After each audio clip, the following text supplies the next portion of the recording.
Oh, I'm very passionate about Scotland. I'm from Glasgow, very much a Glaswegian, but been away from Glasgow for so many years now. I don't even imagine how many. My dad still lives in Glasgow and my brother lives in Glasgow, so I get up now and again to see them. But I really enjoy going back to Glasgow. I think it's what I would call home, but I don't know if you said to me, am I going to go back and live there? I don't know. I think I'm enjoying the bright lights of being in England at the moment. So, but Glasgow and Scotland will always be my home. I certainly have, and Lee, the club driver, actually got me a pie and the mash, but then he got me something they called liquor. He poured the liquor on top, and I'm saying, what is this he's putting on top of this?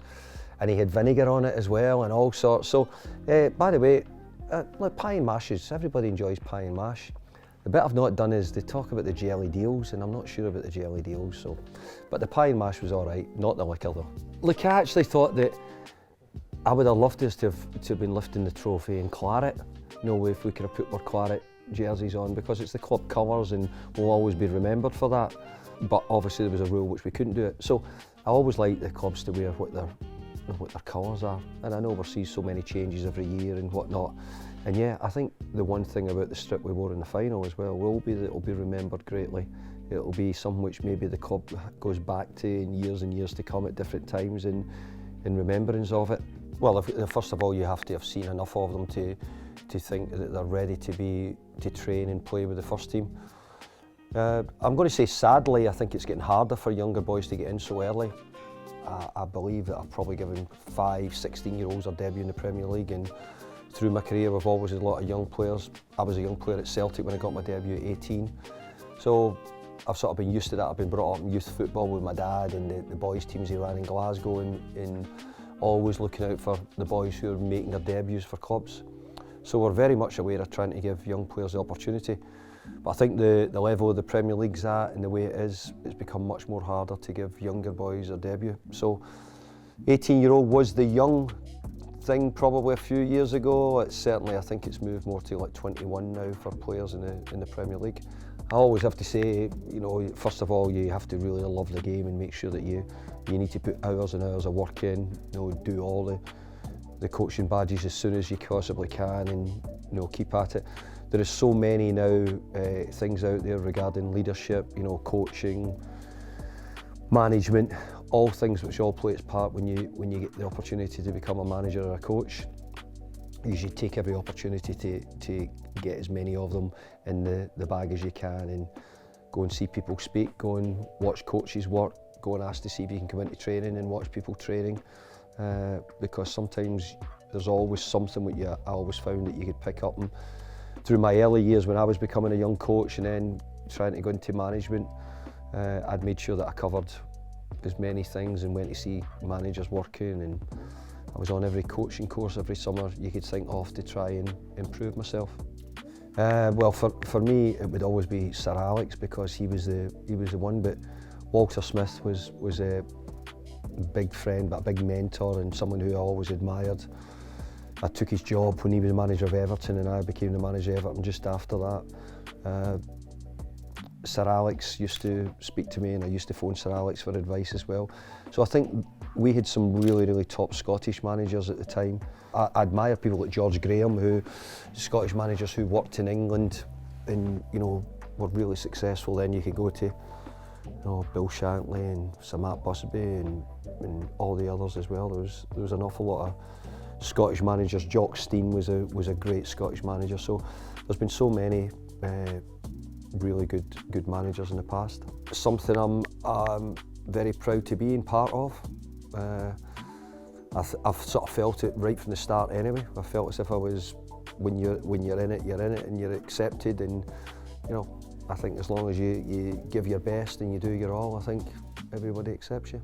So many things, but it's really difficult to explain. I think I was saying this to a friend the other day about, you know, it's not something you get to do very often.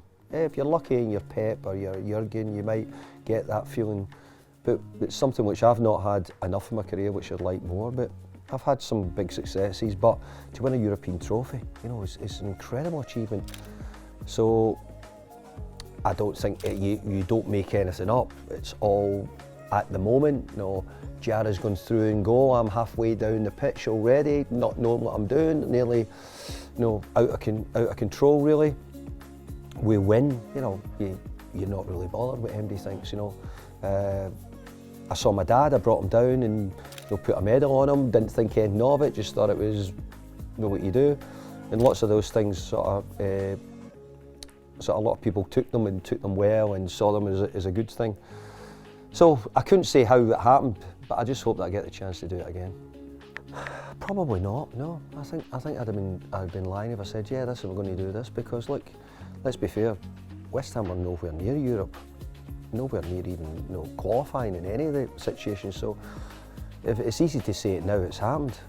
But I think the year we were in COVID and we were doing so well, you know, we finished sixth in the league was a brilliant achievement for the team. And then, you know, that first year in Europe, I think we were all so excited by it. We couldn't wait on the draw. We found ourselves getting to a semi-final against Eintracht Frankfurt. And really, I think that year was probably the most exciting games for me because of, you know, we were away in Lyon, we were in Seville, and I think those trips were big clubs, big games for the supporters to see, and obviously the games at the stadium were immense, they really were. So I'll remember that a lot, but you know, obviously everything goes behind Prague. Edson's made a great impact. He really has.